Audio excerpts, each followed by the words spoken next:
I'm told that you come to this bar along with bikers and all kinds of people who take their bras off and all that. What is the appeal of this place to you, a place like this? No, just comfortable. It's like down-home music and down-home people. You know, a little feeling of home, I guess. I don't know. Brad Pitt's stardom carries a burden. After all, he's been compared to everyone from James Dean to Robert Redford. Today, he can't walk the streets of New York without attracting a mob, but his career didn't start out that way. The story is that your parents didn't know that you took off from college. No, I never told them, you know. I never told them exactly. I told them I was going to school, although I have a feeling my dad knew. He knew something was up.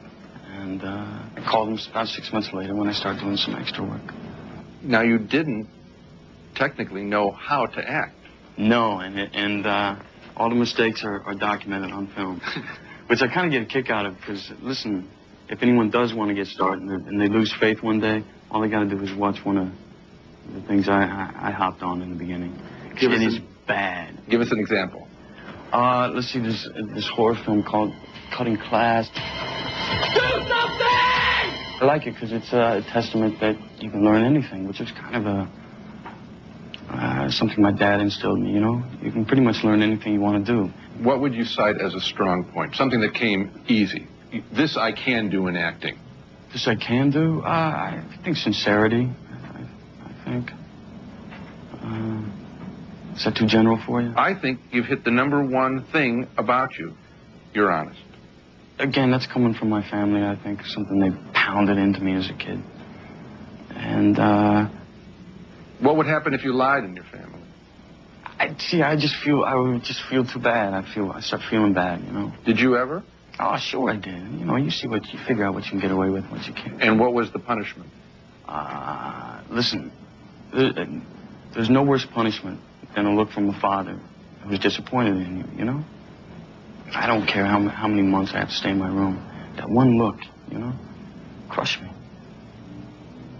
Let's go back to Thelma and Louise. Tell the story of getting that part that would change your life, professional life. I went in, read with Gina, and she was really good to me, and Ridley was good to me, and it was just a very fun afternoon, you know, hitting the ball around. Simon says, everybody down on the floor. I actually didn't hear it till about a week later, but it didn't matter. I wasn't worried, I wasn't sweating it, even though it was something that was very important to me.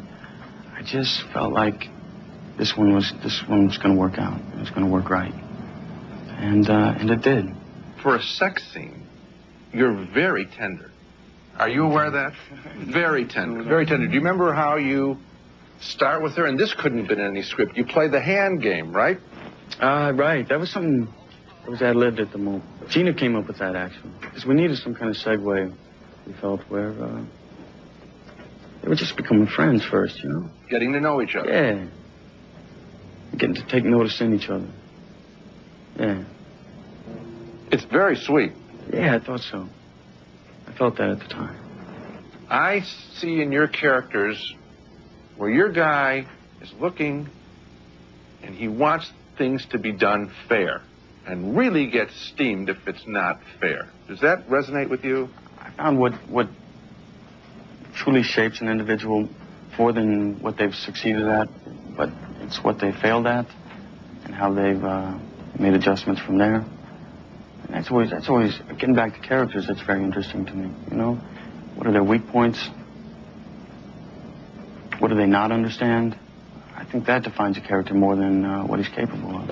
Let's go to A River Runs Through It, where I think the character... Life, I think life is about ultimately trying to find peace. That's it. It's that simple. And this guy had a genius way of covering it, but no idea how to get there. And eventually the rats got him, you know?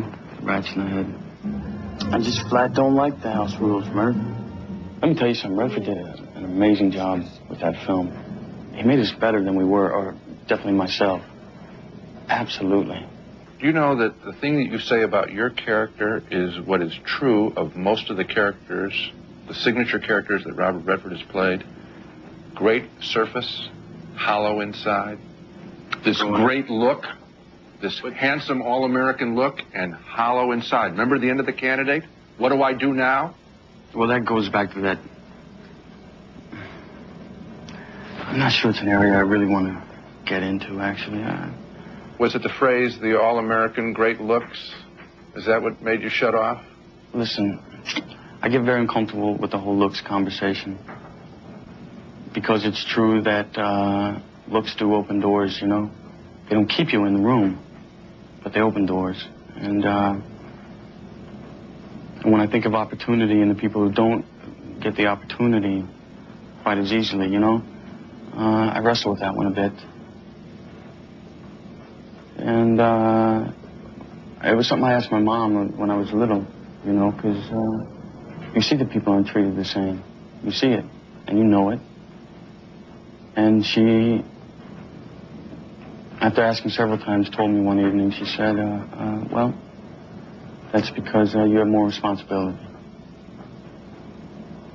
For, not that I have, see, I get very uncomfortable with this one. Just that, be more responsible with it. Make sure you're paying attention, I think, was what she was trying to say to me. And don't take advantage of it. Next, a movie ignites a career. I wasn't even aware of entrances as an entity until Legend. Hey, there's Tristan. Your entrance in Legends of the I Fall. knew that was coming. See, I wasn't even aware of entrances as an entity until Legends when I saw it. And here comes this guy on a horse with wheels behind him across the plains, and then I go, oh, oops, I see. I would also say that for a guy from Missouri to enter a movie that way had to be kind of a kick, too. Definitely a kick. Well, the whole movie was a kick in that way, because that's where I'm most comfortable. Get me outside, you know, put me in a suit in an office, and you can see, or put me in interview with the vampire gear, and I'll tighten up on you. But out in the country, yeah, I feel very comfortable there. So, why do Interview with a Vampire? Just to see, you know, just to see if you can do it, for one. It was just about a guy trying to figure out who the hell he was, you know, what am I here for, you know? And that was interesting to me. What were you feeling at the time that led you to Seven? I just had this feeling about looking at myself and contemporaries and just my friends. We were at this spot where getting cocky or something, like we had the answers, you know, coming from our little circle that we've been coming from. And I saw that in this guy, you know. He was so sure of everything that he spoke of, but he was, actually, he knew nothing, you know. Get out! Hey! Get out! Hey, man, I'm sorry. It's impressive to see a man feeding off his emotions. You mentioned your generation or your group. We were lucky to have the world in flux in the late 60s. Everything was changing. But it identify us. You guys seemingly have nothing to bump up against in this world. But that's why we don't know who you are. I would say, if anything, who we are is trying to figure out who we are. I'm not sure we know, you know?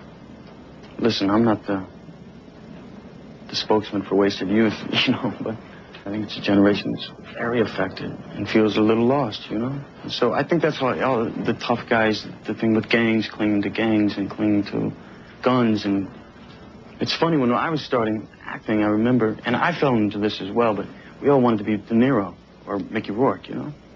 I'm a hick redneck from Missouri. I'm trying to be De Niro, you know, so I'm going, you know, that look, right? He does that because he has to. He's a fraud right here. I got this pencil neck and I'm doing this, like I can't do this. But I see this trap ball with the young guys because we want to have that toughness and being able to pull the strings and not being affected, not letting people get to us. I think there's something there. Brad, I think right off the cuff. When you talk about playing tough characters, I immediately think of Sean Penn. He's about as good as your group as there is, right? When I watch the young guys, I watch myself, I can see direct influences, you know? He was the one guy who was around our age that we could look at and said, yeah, check out The Ugly, you know? When you say check out The Ugly, I think what you're saying is, and what you admire is, that he's willing to play unlikable guys. Unlikable guys. Let's see what's behind that, right? Let's give him some feeling. Let's understand a little bit of it. It's very interesting. But he's the most powerful thing we've had, I feel. And definitely everything now can be traced to him, is what I say. I have this theory that people who become very successful actually do know it's going to happen to them.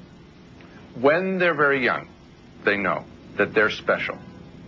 Special, I'm not real comfortable with the word special, but somewhere, I was just having this conversation with someone who said exactly the same thing. And yes, there was that feeling as a kid that something big, you were being prepared for something big. But the funny thing is now I don't even feel like I've found it yet, yeah? Now, of course, people would say, if what's happened to you isn't it, Yeah, this is pretty good it. Yeah, now listen, I understand that, but that's coming from the outside, looking at the shell, the exterior, all the things that's spinning around you. I went, a little round-faced boy, and I left everything I knew, and I went to this place, and I drew the winning ticket. I hit the lottery,